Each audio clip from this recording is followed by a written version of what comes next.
Début 21e siècle, les futurologues annoncent un nouveau péril urbain. Les mégalopoles s'étendent et se densifient, les ressources d'énergie s'épuisent et on ne trouve plus de place pour se garer. Heureusement, face au chaos redouté, la technologie s'impose. Des mini-centrales individuelles autogèrent leurs électrons. Des algorithmes guident les pas des citadins et dans les salles de contrôle, des ordinateurs s'apprêtent à remplacer des employés trop humains. L'urbanisme technologique nous promet des villes hyper rationnelles, 100% durables et parfaitement sûres. Des villes intelligentes.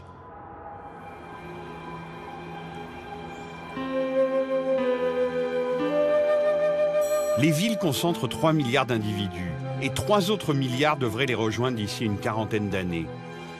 Si les lumières urbaines évoquent un réseau de neurones gigantesques, un défi à sa mesure se profile.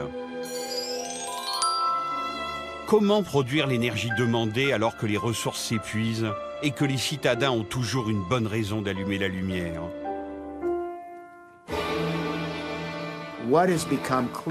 Ce que ces 10 dernières années nous ont clairement montré, c'est que la deuxième révolution industrielle touche à sa fin. Les énergies fossiles deviennent de plus en plus chères et on a vraiment atteint le maximum de leurs possibilités. En 2003, la grande coupure de courant de New York donne un aperçu de la vie en mégapole après l'extinction forcée des feux. Une fois passée l'excitation de participer à une super blackout party à l'échelle de la ville, l'angoisse s'installe d'avoir vécu en avant-première un scénario plus très futuriste. Un retour à l'âge de pierre entre les tours délirantes d'une civilisation éteinte. Heureusement, dans ces sombres scénarios, des lueurs persistent, comme Jeremy Rifkin. Économiste et concepteur de plans futuristes pour sauver l'humanité, Rifkin a trouvé une solution. La révolution. Une révolution industrielle, la troisième du nom. Ce que j'ai réalisé dans les années 90, c'est qu'on approchait d'une nouvelle ère énergétique, une troisième révolution industrielle. Dans l'histoire, toutes les grandes révolutions économiques ont eu lieu quand de nouvelles formes d'énergie sont apparues. Elles rendent possible des sociétés plus complexes. Elles augmentent les débits d'énergie, permettent de rassembler plus de gens et les intègrent dans des structures économiques plus efficaces dans le temps et dans l'espace.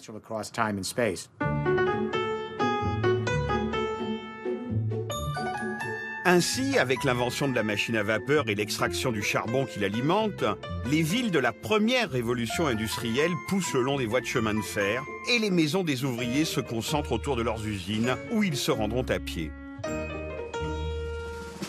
La deuxième révolution industrielle jaillit du pétrole et du moteur à explosion. Les populations peuvent s'étaler grâce à l'automobile et découvrir la vie de banlieue, irriguée par ses réseaux électriques et ses lignes de téléphone. Notre monde repose entièrement sur les énergies fossiles. Les transports, le chauffage, l'éclairage proviennent tous des énergies fossiles.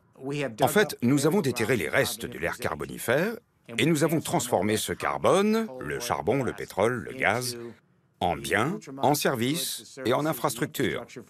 Nous avons bâti une grande civilisation éphémère et nous avons quasiment détruit l'équilibre de cette planète en provoquant le réchauffement climatique. Mais selon Rifkin, après le charbon et le pétrole, l'avenir de la civilisation reposera sur le vent et le soleil. Et dans sa ville rêvée, tous les bâtiments se convertissent en mini-centrales écolo qui transforment le souffle du vent et les rayons du soleil en électricité. Elles sont capables de stocker cette énergie pour les jours de pluie ou les semaines sans vent. Et toutes ces mini-centrales connectées forment un réseau de partage, une communauté de l'énergie où chacun peut puiser selon ses besoins ou reverser son énergie en trop. C'est l'Internet de l'énergie qu'on parcourt, évidemment, en voiture électrique. On va utiliser l'Internet tel qu'il est actuellement et transformer les réseaux électriques dans un Internet de l'énergie, un réseau distribué qui fonctionnera exactement comme Internet. Jérémy Rifkin n'est pas un amateur en matière de plans économiques. Il y a consacré des milliers de pages, traduites partout dans le monde, et joue habilement d'un carnet d'adresses qui en impose. Chefs d'État et industriels influents se paient ses conseils pour imaginer le futur. Mais son séduisant modèle énergétique se heurte encore à quelques défis politiques et technologiques. Et Rifkin continue de sillonner le monde pour convaincre que la révolution est bien en marche.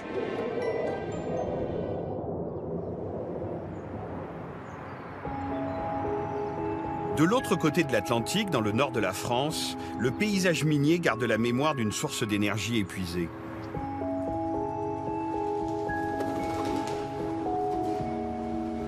Le charbon, pour nous, ça a été de l'emploi, mais à côté de ça, c'était les hommes qui mouraient à 45-50 ans de la silicose. C'était des pollutions disséminées partout dans le territoire. On ne renie pas cette histoire, mais cette histoire, elle est terminée.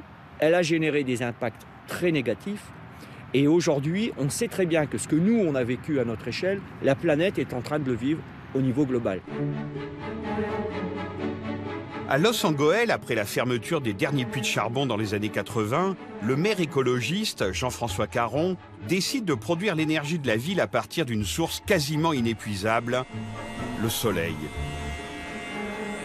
La grande centrale fournit l'énergie d'une trentaine de foyers et même l'église s'est convertie à l'écologie et transforme la lumière céleste en électrons. L'isolation des bâtiments et la construction d'écoquartiers réduisent la facture énergétique de 35%. Car dans une commune appauvrie, l'argument écologique est aussi économique.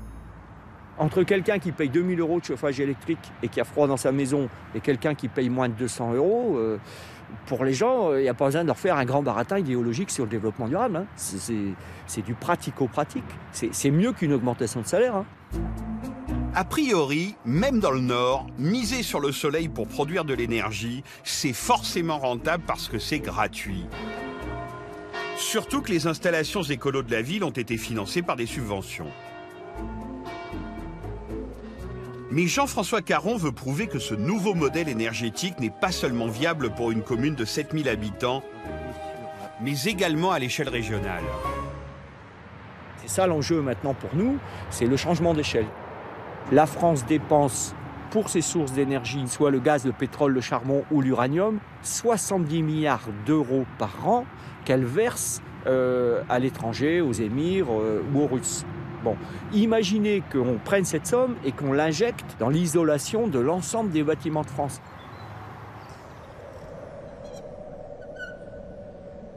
Mais comment convaincre toute une région de se lancer dans la troisième révolution industrielle ? Le père spirituel de la transition énergétique ne vient pas seulement dans le Nord-Pas-de-Calais pour visiter l'église de Los Angeles. Le conseil régional a fait appel à lui pour imaginer la refonte totale du système énergétique de la région. Après un an de travail, Jérémy Rifkin s'apprête à révéler sa feuille de route. Jérémy Rifkin a un rôle qui est un rôle considérable. Il est en quelque sorte un catalyseur. Il existe dans cette région un certain nombre de forces, un certain nombre d'initiatives. Si on veut que tout cela soit fort, il faut que ce soit cohérent. This is it. A master plan for a third industrial revolution build-out in this beautiful region of northern France.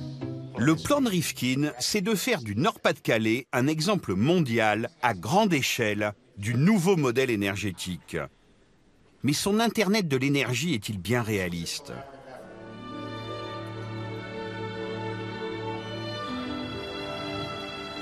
La ville rêvée par Rifkin existe. Beau comme un prospectus d'urbaniste, c'est le quartier Wilhelmsburg, à Hambourg, avec sa fameuse voiture électrique.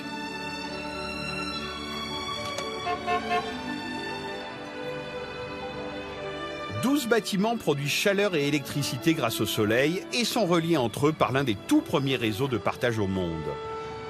Notre bâtiment est relié à l'immeuble de l'administration en face par un réseau de chaleur de proximité. Et l'énergie en surplus que nous avons lors des journées ensoleillées est envoyée dans ce réseau local. Pour les habitants du quartier, c'est donc théoriquement la possibilité de revendre leur énergie en surplus à leurs voisins. Si toute l'énergie n'est pas utilisée, Alors elle est réinjectée dans le réseau public et notre compteur tourne même à l'envers. Ça marche vraiment, je l'ai vu. Des compteurs qui tournent à l'envers, c'est le rêve de tout consommateur. Mais c'est dans les sous-sols du quartier qu'on devine le casse-tête technologique de l'Internet de l'énergie. Jusqu'à présent, les réseaux étaient centralisés, de l'énergie produite dans des centrales qui s'écoulent jusqu'aux clients. Le but du jeu consistait à prévoir la consommation pour que la quantité d'énergie déversée soit égale à celle qui est utilisée. Mais si les clients se mettent à produire une partie de leur énergie, et même à en reverser dans le réseau quand ils en ont trop, l'équilibre production-consommation devient autrement plus délicat à gérer. C'est là que la technologie numérique s'impose. Il est devenu nécessaire de mettre en place une sorte d'intelligence du réseau. Concrètement, nous avons mis en place une fibre optique dans tout le réseau, parallèlement au réseau d'énergie. Ce dispositif mesure de manière permanente et à chaque embranchement combien d'énergie est consommée. Et il nous permet également de mesurer la quantité de chaleur distribuée par chacun des clients pour équilibrer la production et la consommation. Au réseau énergétique se superpose un réseau d'informations. Toutes les données de consommation et de production sont analysées par des ordinateurs qui peuvent ainsi aiguiller l'énergie dans les embranchements et maintenir l'équilibre du réseau. C'est très intelligent, ça s'appelle les réseaux intelligents, les smart grids. Derrière tout ce système, il y a une intelligence énorme. Mais tous les problèmes technologiques ne sont pourtant pas résolus. Le point noir des énergies vertes, c'est qu'elles ne sont pas forcément disponibles quand on en a besoin. On a même tendance à se chauffer quand le soleil se fait rare et à allumer la lumière quand il fait nuit. Le défi du moment, c'est le stockage des énergies intermittentes. À Hambourg, plusieurs solutions dernier cri sont testées, dont ces rideaux qui ne sont pas en plastique vert. Le rideau vert, c'est une nouveauté. Il absorbe naturellement la chaleur solaire et la restitue lorsque la température baisse dans la pièce. Mais pour le moment, malgré des tentatives astucieuses et très chères, l'essentiel de l'énergie qui n'est pas consommée immédiatement est encore perdu. Et le solaire ne couvre du coup que quelques pourcents des besoins du quartier. Alors, où en est-on actuellement de la mutation énergétique des villes ? D'un côté, des quartiers au top de la technologie sortent de terre. Encore peu rentables, ils sont avant tout des tests grandeur nature, des paris sur l'avenir lancés par de grosses industries de l'énergie. Et de l'autre côté, dans toutes les villes, maisons et bâtiments publics se couvrent peu à peu de capteurs solaires et d'éoliennes pour faire baisser les factures. Et tous ces petits producteurs écolos disséminés commencent à remettre en cause le rôle des grosses centrales historiques. Au début, quand j'ai commencé à en parler aux entreprises d'électricité européennes, je vous le dis franchement, elles étaient plutôt mécontentes. La plupart le sont toujours d'ailleurs. Je leur ai dit, mettez-vous bien ça dans la tête, il y a déjà des millions de particuliers qui produisent leur propre électricité verte. Dans 10 ans, ce seront des dizaines de millions de personnes qui produiront leur propre électricité. Donc si vous êtes une compagnie d'électricité, voilà notre proposition. Nous allons vous vendre l'électricité. Et votre nouvelle mission, gérer les flux d'énergie pour les clients. Les modèles se cherchent encore, mais la part des énergies renouvelables double tous les 2 ans dans le monde et vient de dépasser les 20% en Allemagne. À tel point que même les grands spécialistes de l'énergie centralisée s'équipent en technologie numérique pour intégrer toutes ces nouvelles sources d'énergie dans leur réseau. Chaque année, RDF investit plus de 3 milliards d'euros pour moderniser le réseau. Une bonne partie va sur les smart grids, sur le développement de logiciels intelligents, sur la mise en place de capteurs, la mise en place de télécommandes à distance. Et nous allons continuer à le faire sur la basse tension avec Linky. Linky, le compteur vert qui va bientôt entrer chez tous les Français, informera le gestionnaire du réseau de l'activité électrique précise des foyers. C'est la première pierre des nouveaux réseaux énergétiques. Ces réseaux révolutionnaires où se combineraient idéalement les énergies renouvelables à la communication numérique. Au cours de l'histoire, tous les grands changements économiques ont lieu lorsque des révolutions en matière de communication se conjuguent à des révolutions énergétiques. Ensemble, elles créent une nouvelle infrastructure pour accueillir un nouveau modèle économique. Ces modèles ne se contentent pas de modifier la manière dont nous organisons notre vie d'un point de vue économique. Ils modifient également nos modes de vie, nos habitats ou nos consciences. Ils modifient la façon dont nous construisons notre rapport à la nature et à l'autre. Selon Rifkin, les deux premières révolutions industrielles, basées sur des énergies difficiles à extraire, nécessitant l'injection de capitaux énormes, ont engendré une société centralisée autour de ses intérêts. Une société pyramidale avec, tout en haut, la finance maîtresse des investissements et un peu plus bas, des ouvriers invités à les rentabiliser. Un système également appelé le capitalisme. Mais l'Internet de l'énergie viendrait tout remettre à plat.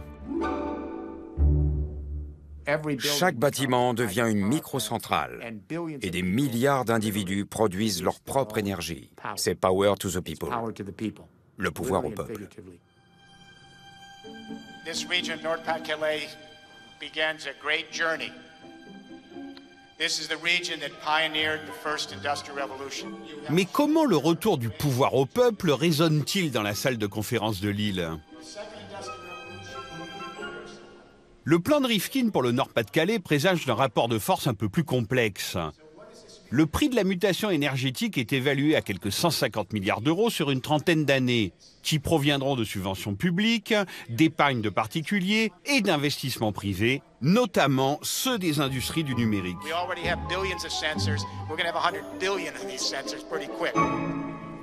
Qui va tirer profit de ce nouveau paradigme? Je dirais qu'on est, de ce point de vue-là, dans un monde totalement dérégulé. Et les acteurs historiques vont rentrer en compétition, comme ça s'est fait dans les télécoms, avec des nouveaux entrants. Pour ces nouveaux entrants, l'Internet de l'énergie fait miroiter de nouveaux marchés à conquérir. Car en France, le plan de Rifkin remettrait en cause le rôle central du producteur historique, EDF.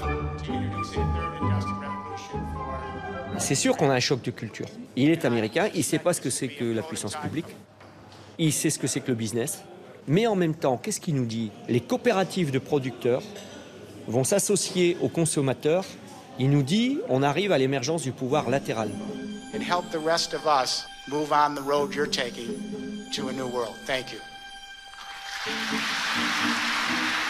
Le Nord-Pas-de-Calais sera-t-il l'emblème d'un nouveau pouvoir latéral incarné par des coopératives de citoyens motivés? Ou le fer de lance de nouvelles superstructures de l'énergie et du numérique? Rendez-vous en 2050. En attendant, en France, le premier quartier à viser l'indépendance énergétique esquisse un futur possible. C'est le quartier Issy-Grid à Issy-les-Moulineaux. Les bâtiments mis en réseau se dressent comme le symbole des villes numériques. Les sièges de Microsoft et de Bouygues, nouveaux prétendants à la gestion de l'Internet de l'énergie.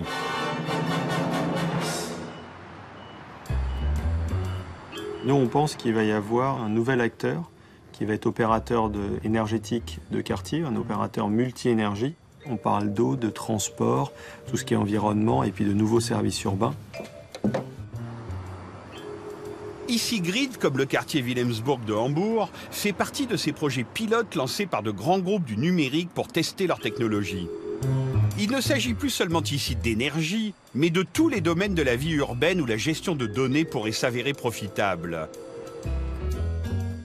Ces quartiers, bardés de capteurs et de systèmes automatisés, sont la tête de gondole des villes autoproclamées intelligentes.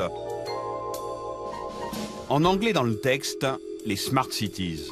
Derrière cette idée de Smart City, il y a cette intuition vraiment juste, qui est il y a énormément d'informations dans la ville, autour de la ville, produites par la ville, et qu'il y a beaucoup de choses qu'on pourrait en tirer, qu'on n'en tire pas aujourd'hui, et ça pourrait nous aider considérablement à mieux la comprendre, à mieux l'organiser, à mieux la vivre.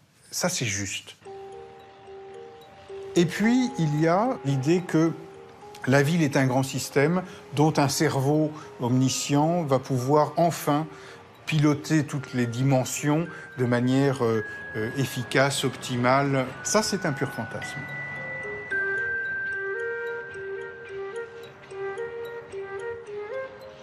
Dans toutes les grandes villes du monde, les artères sont saturées et l'espace manque pour créer de nouvelles infrastructures. Dans le transport comme dans l'énergie, la tendance smart des villes, c'est d'utiliser la précision informatique pour optimiser les flux et faire passer de plus en plus de monde dans les mêmes tuyaux. Mais comment piloter les mouvements d'individus comme des électrons dans un réseau ?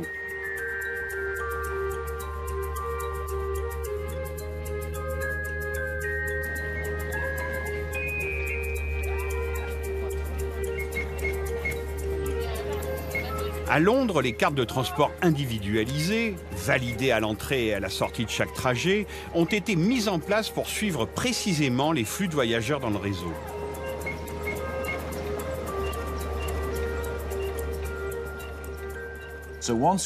Depuis qu'on a mis en place les cartes de paiement intelligentes, ici à Londres les Oyster Cards, les données enregistrées à chaque fois que les voyageurs payent nous sont disponibles, ce qui nous donne une idée de comment les gens utilisent le système. Donc, d'une certaine façon, l'idée de la ville intelligente, c'est de récupérer tout ce qui est perçu par ces différents capteurs ou ordinateurs et de l'interpréter dans le but d'améliorer le système.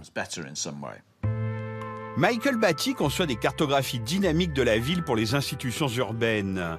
Grâce aux données de l'Oyster Card, cette animation convertit la multitude de trajets individuels en flux s'écoulant dans des artères et souligne les pics d'affluence de minute en minute sur une semaine.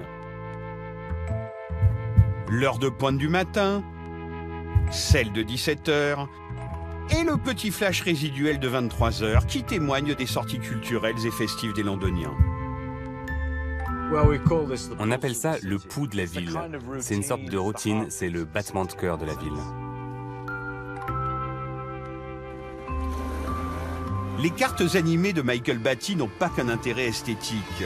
Elles servent notamment aux régies de transport à saisir l'ampleur des problèmes à résoudre. La population londonienne s'accroît. La demande dans le réseau des métros augmente de 5% chaque année.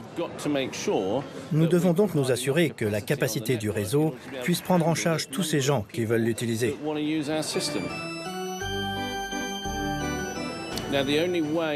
La seule manière de s'en sortir, c'est la technologie numérique. Nous sommes passés d'une conduite manuelle des métros à une conduite informatique. L'ordinateur comprend où se trouvent tous les métros sur le réseau et réajuste subtilement le trafic pour maintenir l'équilibre général. Le balai automatisé des métros, entièrement géré par un seul cerveau central, a permis d'augmenter leur débit de 20 à 30% sans rien changer aux infrastructures.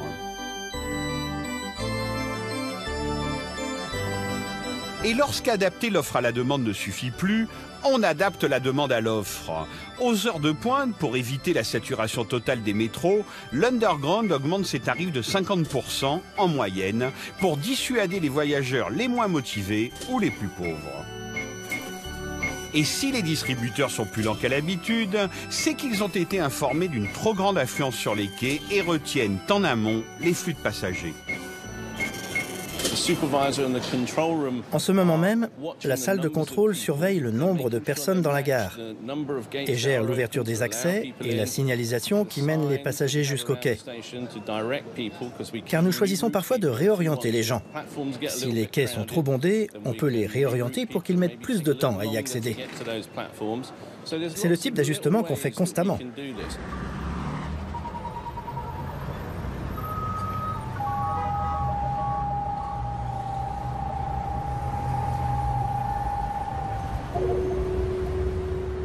À la sortie du métro, on pourrait penser que chaque piéton redevient seul décideur de ses mouvements. Pourtant, là aussi, l'urbanisme intelligent oriente subtilement nos choix pour guider nos déplacements. À Londres, le carrefour d'Oxford Circus compte la population de piétons la plus dense du pays. Et impossible de pousser les murs de ces bâtiments historiques. Oxford Circus, c'était l'enfer du piéton. Un endroit horrible. Il y a beaucoup de passages à Oxford Circus, 30 à 40 000 piétons par heure, plus environ 19 000 qui entrent ou sortent du métro. Face à cette situation cauchemardesque, la mairie et les commerçants ont une idée. Accélérer le débit de piétons. Mais comment s'y prendre pour ne pas ralentir le trafic routier? Pour Atkins, une société spécialisée dans la modélisation urbaine, la première phase de l'opération consiste à créer une réplique numérique du carrefour, avec tous ses citadins virtuels, pour tester, sans risque, toutes les solutions possibles. D'abord, il a fallu comprendre tous les mouvements du carrefour, en observant les gens et leurs déplacements. Nous avons modélisé les différents types de véhicules, car bien sûr, chacun traverse le carrefour de manière spécifique.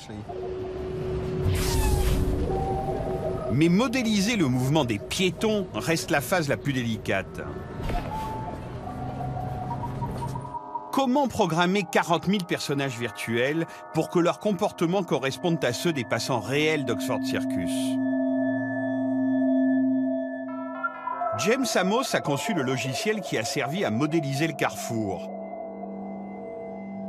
Après avoir passé des centaines d'heures à observer des piétons se croiser, il en a tiré 3 paramètres qui lui permettraient de recréer toutes les foules du monde. Lorsqu'un piéton se demande par où passer, 3 paramètres entrent en jeu. D'abord, il a une destination précise à atteindre. Ensuite, chacun a sa propre vitesse de marche. Enfin, les gens aiment avoir autour d'eux un peu de distance, un espace personnel qu'ils souhaitent conserver.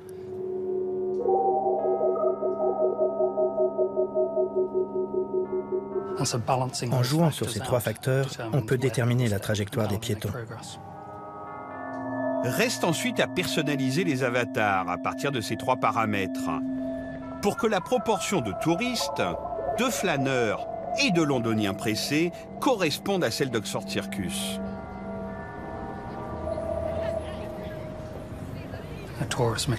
Un touriste marchera lentement et essaiera sans doute de conserver plus d'espace autour de lui, alors qu'une personne qui se rend à son travail voudra y arriver le plus vite possible, quitte à bousculer les autres en chemin. Une fois qu'on s'est assuré que le modèle correspond à la réalité, alors peut commencer la modification du carrefour virtuel et l'observation de son impact sur les cobayes numériques.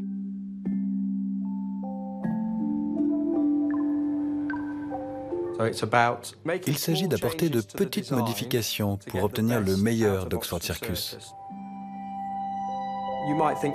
Parfois, des modifications minimes en matière de bordure de trottoir ou de positionnement des passages floutés peuvent faire toute la différence.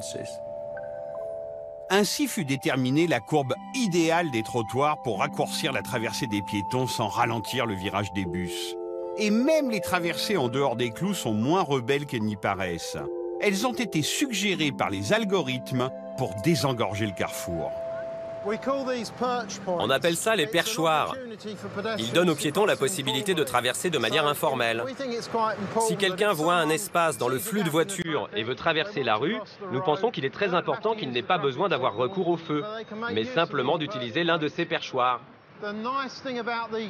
Ce qui est bien avec ces perchoirs, c'est que le piéton qui traverse n'est pas là au milieu de la rue à s'inquiéter des voitures qui passent. Mais la grande fierté de la société Atkins, c'est la traversée diagonale. Toutes les 2 minutes, le trafic routier est totalement stoppé et les piétons peuvent désormais traverser d'une traite le carrefour d'un coin à l'autre. Nous avions prévu que traverser Oxford Circus prendrait environ 50 secondes de moins qu'auparavant. Et en fait, les sondages effectués ont confirmé cette hypothèse.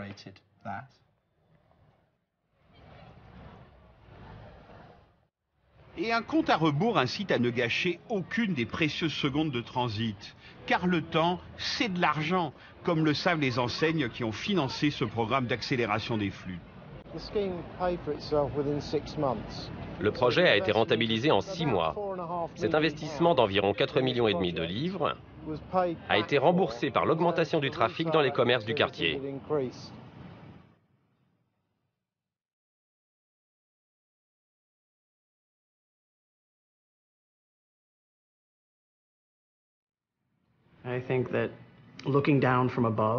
Vu d'en haut, avec le regard d'un oiseau ou celui de Dieu, ces mouvements d'adaptation complexes d'éléments vivants que sont les gens qui se déplacent dans la ville, je pense que c'est magnifique. C'est fascinant, comme d'observer n'importe quel système naturel complexe. Mais en tant que citoyen, je ne pense pas que les flux puissent être optimisés. Les villes n'ont rien à voir avec l'idée d'optimisation.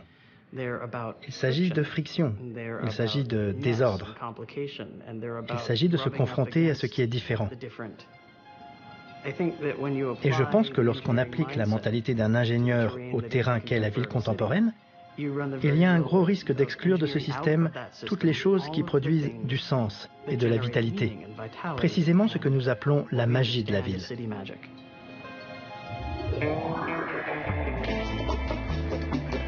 La technologie serait-elle en train de tuer la magie de la ville? Capteurs et algorithmes qui régulent nos déplacements annonceraient-ils une ville conçue comme une froide horlogerie, parfaitement huilée? La gestion informatisée de nos déplacements souligne une contradiction du citadin. L'exigence que les systèmes urbains fonctionnent de manière optimale et la réticence à se sentir surveillé dans ses moindres mouvements ou ses états stationnaires.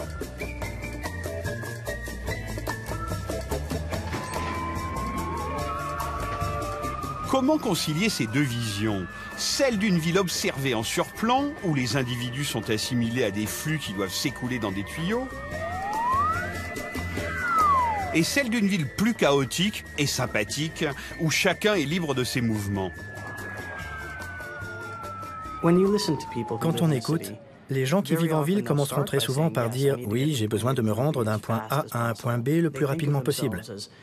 Ils ont une approche pratique de la ville, genre homme d'affaires, sans fantaisie. Je dois juste aller de là à là le plus rapidement possible et je ne veux rien savoir de plus. Mais la réalité des choses est bien différente et beaucoup plus humaine.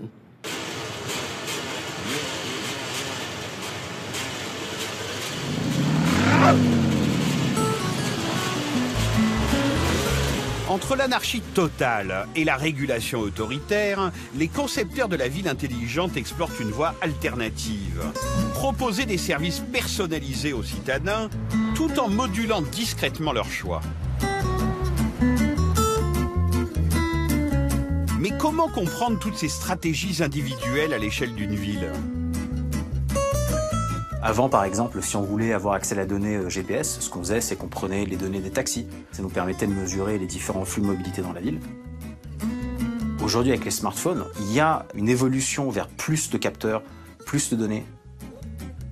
Un smartphone est un capteur qui permet de récupérer de l'information de géolocalisation, qui permet du coup de mesurer les affluences et les patterns de mobilité sur des échelles complètes. Rand Indy, jeune et brillant mathématicien parisien, met au point des applications pour faciliter le quotidien des citadins en mouvement. Il récupère des milliards de données de géolocalisation qu'il passe à la moulinette de ses ordinateurs. L'objectif, c'est de trouver des lois mathématiques qui se cacheraient derrière tous ces mouvements apparemment désordonnés. La beauté, en fait, avec la prédiction, c'est que si on est capable d'anticiper les comportements, on est capable d'influencer ces comportements et donc de changer littéralement le futur. Changer le futur. Pour jouer ce scénario de science-fiction dans les transports parisiens, Rand Indy cherche à comprendre tous les paramètres qui influencent les choix d'un citadin en mouvement. Le rêve, ce serait d'entrer dans la tête d'un voyageur qui doit se rendre d'un point A à un point B et qui doit choisir son itinéraire. Alors je descends à Bastille et je prends la 1 directe jusqu'à Roosevelt, ça fait 19 stations, un changement, 7 minutes de marche. J'aurai 6 minutes de retard. Non, Gare de l'Est, la 7 sur le quai d'en face et la 1 à Palais-Royal. Si je prends, je dirais, des comptages aux portes des trains, ce que ça va me donner, c'est le nombre de personnes qui sont rentrées et sorties du train à différentes stations. Mais ça va pas me donner grand-chose sur comment est-ce que les gens ont changé de train, par exemple. La 1 à Hôtel de Ville par la 11. Ouais, mes changements auraient pu en heure de pointe, les courants contraires, les 2 croissants rôtis, l'embouteillage devant la musique indienne. Mais une fois qu'on recoupe justement ces informations de géolocalisation avec d'autres types de données, ben là ça commence à devenir intéressant parce qu'on commence à observer tous les différents flux caractérisés. Il s'agit donc de croiser le maximum de données différentes. Données sur les affluences dans les gares, sur la géographie des lieux, la météo ou les dates de concert, et de trouver des relations de cause à effet. Donc en analysant ce contexte-là, on est capable de comprendre exactement pourquoi est-ce que quelqu'un ferait ce trajet-là, et donc d'anticiper ce qui va se passer plus tard. C'est ainsi qu'à partir des données de la SNCF, couplées à une multitude d'autres bases de données, l'application Tranquillien prédit les affluences dans les trains de banlieue, de gare en gare et de wagon en wagon.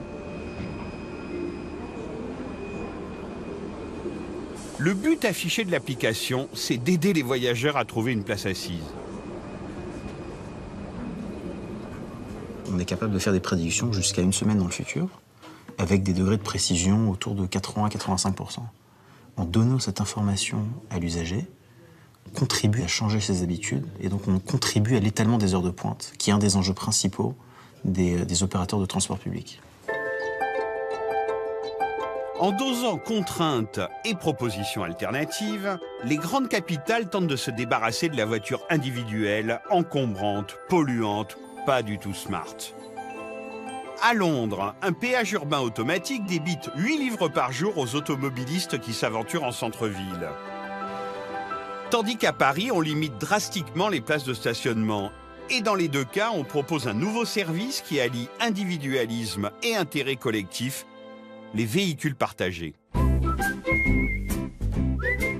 Le nouvel emblème du partage en ville, c'est le vélo.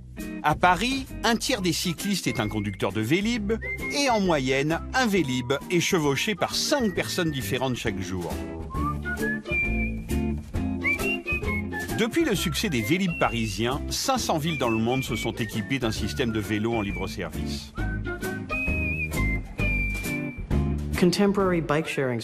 Les vélos en libre-service sont un premier exemple de services d'information en réseau dans le paysage urbain de tous les jours. GPS, RFID, tout est là.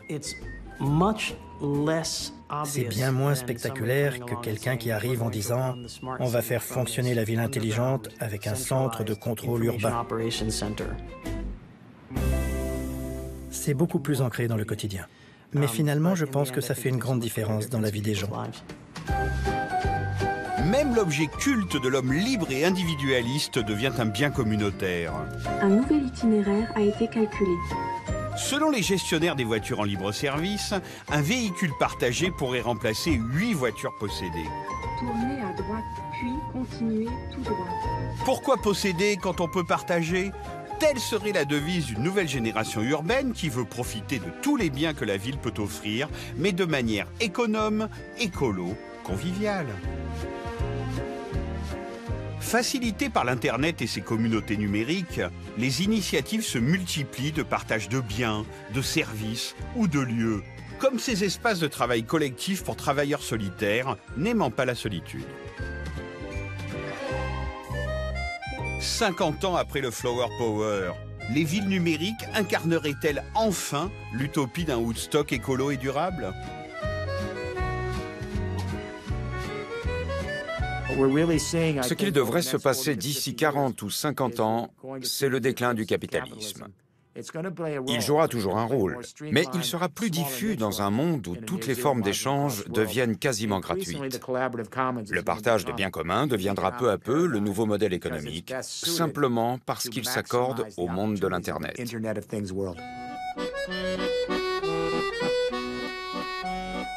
La réalité actuelle des grandes villes nuance les prévisions de Jeremy Rifkin.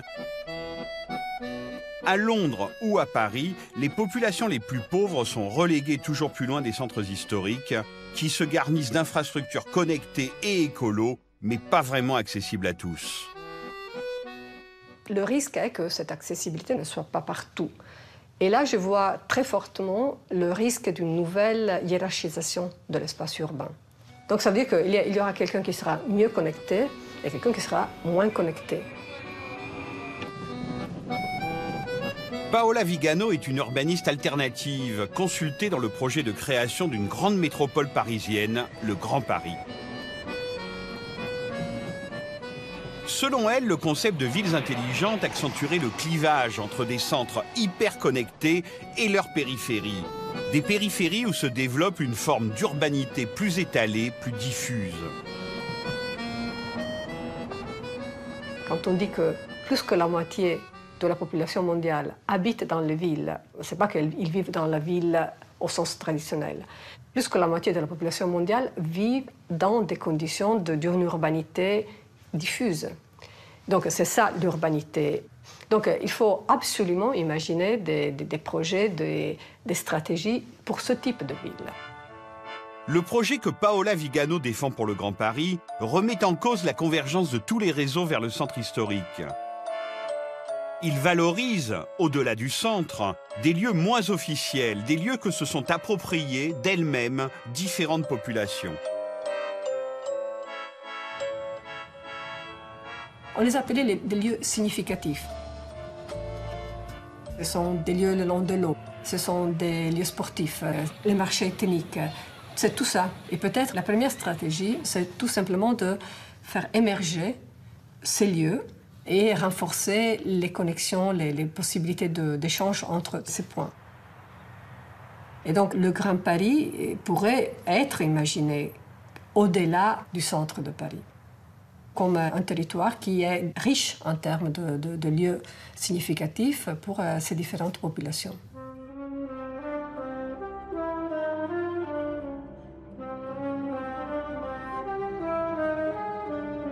À Shanghai, en 25 ans, la population a doublé et compte aujourd'hui 23 millions d'habitants. Dans cette mégapole démesurée, on cherche aussi à recréer du lien entre la ville et les habitants. À l'initiative des chefs de quartier, des expériences de petits villages numériques se multiplient, comme celle lancée dans le district de Lujiazhu. Le but des communautés intelligentes est entièrement axé sur le bien-être de la population. La technologie n'est pas une fin en soi et on ne cherche pas à ce qu'elle soit la vitrine du quartier. Ce que nous voulons avant tout, c'est que les habitants ressentent et reconnaissent que la qualité de vie est meilleure. Dans ce quartier d'1 million d'habitants, la préoccupation première des responsables communautaires, c'est la sécurité, sur laquelle veillent 1 millier de caméras. La population se sent plus en sécurité. S'ils ont eux-mêmes été confrontés à des actes de délinquance, ils peuvent venir consulter tous les enregistrements vidéo que nous consignons ici. Comme exemple de la coopération entre les habitants et les autorités, M. Gao nous montre l'arrestation d'un voleur de bicyclette, rendu possible par le travail commun des caméras, des policiers et des habitants. Mais la salle de vidéosurveillance n'est pas l'outil le plus sophistiqué. Dans ce quartier à la lisière des gratte-ciel, la technologie se fait discrète, mais c'est toute la vie communautaire qui est numérisée.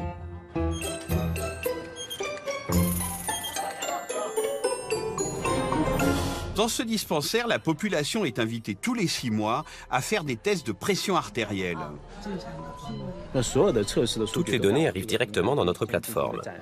L'intérêt, c'est de constituer une base de données qui nous permet d'analyser l'évolution de la pression artérielle dans le quartier. La centralisation des données sur la santé des habitants permet de mesurer l'impact des programmes de santé publique, mais également un traitement personnalisé. Si les relevés d'un habitant sont anormaux, le patient est mis en relation avec son médecin, depuis chez lui, un système qui évite de surcharger les urgences. Les habitants de Lujiazhu peuvent également prendre des cours ou faire leurs courses via leur poste de télévision. Et toutes ces démarches sont enregistrées sur la puce de leur carte d'identité numérique, qui leur sert également à entrer et sortir de chez eux, ou à faire leurs courses comme n'importe quelle carte de crédit, et même à pointer au travail volontaire.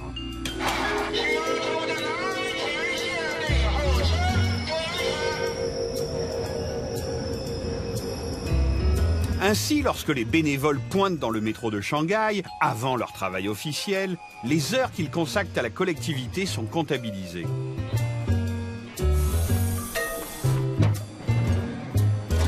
État de santé, achat, hobby, travail volontaire, allées et venues, tout est enregistré sur la carte d'identité numérique des habitants.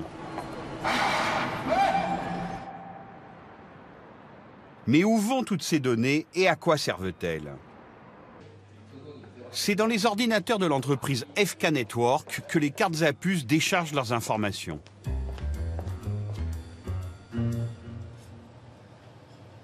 Nous classons les personnes en fonction de certains paramètres. Par exemple, les personnes du groupe A sont les personnes de plus de 65 ans qui vivent seules. Si une personne du groupe A n'est pas sortie de chez elle depuis 2 jours, le logiciel le remarque.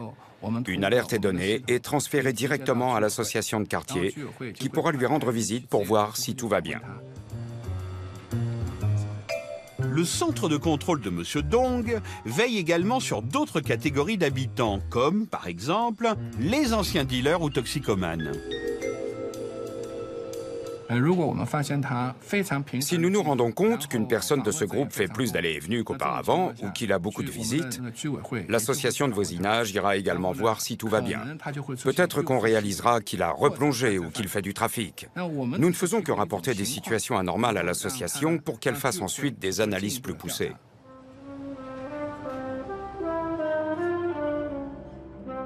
L'entreprise FK Network gère, pour le moment, les données de 60 000 citadins de Shanghai, mais elle envisage d'étendre ses services à plusieurs millions d'habitants. Pour qu'un système fonctionne en Chine, il doit satisfaire 3 exigences. La première, il faut que la population l'apprécie. C'est le plus important.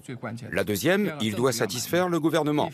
La troisième, il faut que l'entreprise soit rentable, car nous investissons énormément d'argent dans ce projet.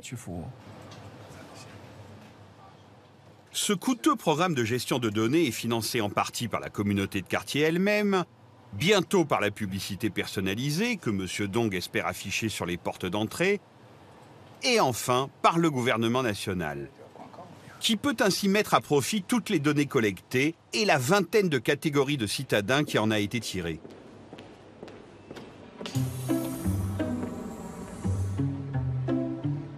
À Shanghai, on affiche la volonté du bien-être des citoyens, grâce à un contrôle central.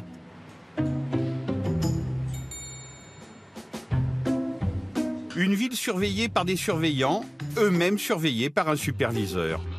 Ce serait une des recettes d'une communauté intelligente.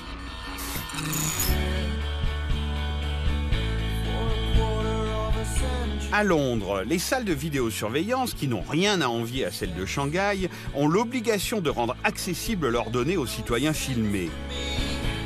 L'occasion pour le groupe Get Out Close de se faire un clip à l'œil en posant sous les caméras de la ville. William Gibson a dit « Les rues trouvent leur propre façon d'utiliser la technologie. C'est d'autant plus vrai avec les technologies de l'information. Chacun les réadapte à sa manière. Elles sont parfois même utilisées à l'encontre de l'intention de leurs concepteurs. Ça fait d'ailleurs partie des réponses les plus intéressantes. » La révolte serait-elle en train de gronder contre l'accumulation colossale de données personnelles par les systèmes urbains? Concrètement, les déplacements dans la ville, la consommation énergétique précise des foyers, les communications entre individus sont enregistrés par chacune des régies urbaines dans le but de les faire fonctionner de manière optimale. Mais pour qui possède et sait lire ces données, des utilisations plus discutables se profilent, du marketing personnalisé à la surveillance systématique. La collecte de données sur les individus, elle est à la fois une chance absolument extraordinaire et évidemment un danger absolument extraordinaire aussi. Donc est-ce que ces données-là qui sont si utiles aux entreprises ou aux acteurs publics pourraient à moi aussi m'être utiles de la même manière en termes de connaissances, en termes de capacité de décision, en termes de capacité d'action? Si c'est le cas, on change un petit peu l'ordre des choses. C'est-à-dire on est dans une situation dans laquelle on a effectivement distribué du pouvoir.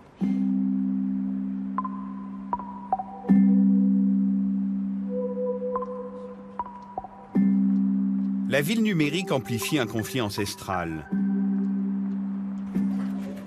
D'un côté, l'idée que la planification de la ville doit rester la chasse gardée d'une élite, les autres devant se contenter de l'utiliser, de la bâtir ou de l'entretenir. Et de l'autre, l'espoir que la ville reflète la volonté de tous ceux qui l'habitent. Un pouvoir plus partagé.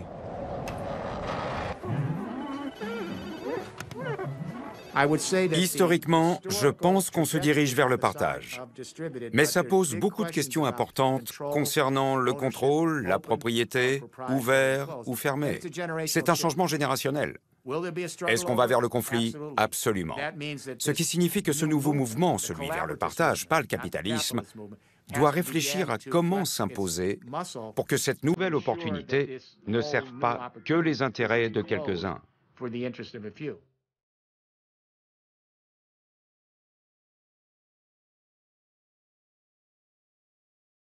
Les données enregistrées par tous les capteurs urbains sont comme les empreintes numériques de nos vies. Croisées et analysées, elles permettent de mieux comprendre le système très complexe qu'est la ville.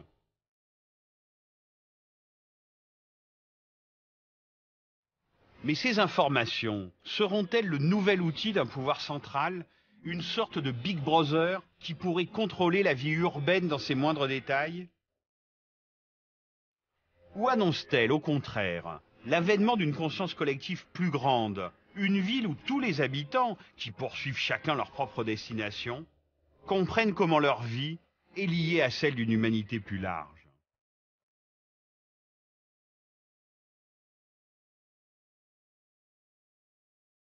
La perspective Big Brother reste toujours une perspective menaçante, mais une perspective. Et c'est par le désordre qu'on combattra cet ordre. Il se trouve que ça tombe bien, le monde numérique est extraordinairement facteur de désordre. Cette perspective-là, elle est compliquée, elle est fatigante, mais elle est marrante. La technologie affecte les quartiers différemment que les villes considérées comme des abstractions. Elle s'infiltre dans les quartiers plus ou moins profondément. Les gens en font différents usages.